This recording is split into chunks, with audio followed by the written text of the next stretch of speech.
Hello, this is your faithful host Gunther for his last time after 4.5 years and 128 videos.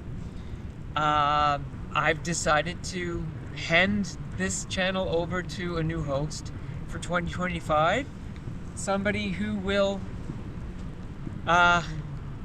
maybe be more entertaining. Let's see, hey?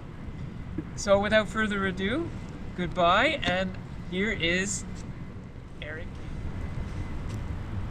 Wow, thank you so much, Gunther. Yeah, so here I am for 2025. The channel name has changed, the look of the channel is going to change, but it's kind of going to be the same. The channel is now called Vancouver Drop because we live in a rainforest, it rains a lot, and I want to deliver more local news, local events, things that are happening around town, because I love this town and I want to tell you things about it. So the thing I'm going to tell you about today is right across the bay here. I'm in Sunset Beach. I'm on Sunset Beach on a Wednesday, and it's drizzling in December, very normal. And across the way we have what looks like 3 normal towers going up, but they're anything but. These 3 towers are sitting on a village called Sanak, and Sanak has existed on that location between 3,000 and 8,000 years, depending on who you talk to, and all the way up until about the turn of the century, that village was thriving, and then land started to get appropriated for different parts of Vancouver, including the Burrard Bridge, and eventually the village died out. Now, the group that was living there is a part of a much larger group called Coast Salish, and the most famous group of that, subgroup of that group, would be the Haida.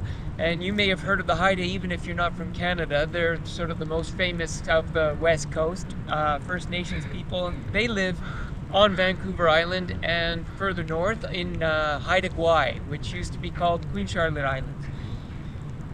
But there's another group. There's around 4,000, just over 4,000 Haida, and there's another group called the Squamish people, and the Squamish, a little larger group and a much more influential group in British Columbia, because they live, and their ancestral home is all over downtown Vancouver, all the way out into the suburbs, all the way up to Squamish, which is a town that's halfway to Whistler, also including Whistler, and then an equal distance from Vancouver to Whistler beyond Whistler. So it's a pretty large piece of land that is the traditional land of the Squamish people.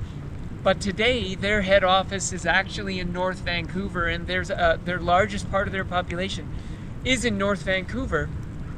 And in 2001 they successfully got control of approximately 25 football fields of land right over there, and immediately set to work with plans to develop it. And now these 3 towers are the first of 11. 11 towers are going in that general zone, with a total of 6,000 apartments. I'm not sure how many of those apartments will be earmarked for First Nations people, how much of them will be affordable housing, how much of them will be market. I don't know any of that yet, but there will be 6,000 apartments with a really interesting design, which I'll show you on this video. At about 1.5 people per apartment, that's 9,000 people are moving into this neighborhood in the next 10 years, something like that. So a big bump in our downtown population, and a really interesting development. And when I do get up the courage, I think I will go over there and see if I can talk to somebody and get some first-hand details. But for now, I'm just going to look at it through the drizzle and appreciate what's going on in Sanak. The roof of the Vancouver Science Museum is shaped like the traditional West Coast Coast Salish hat. That's no mistake. This is the area where Sanak used to exist. And here are the 3 towers that are going up.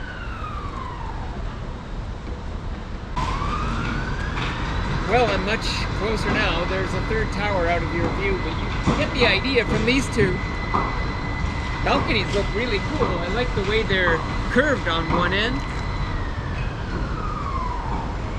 Very organic. Also, there's a taper to the building that's kind of interesting looking. Well, looking back at the 3rd tower, I can see that they've installed the first of many decorative elements that will connect the balconies. I recognize that symbol, that shape. It's a classic from First Nations artwork. And I'm guessing they're going to be all over these buildings.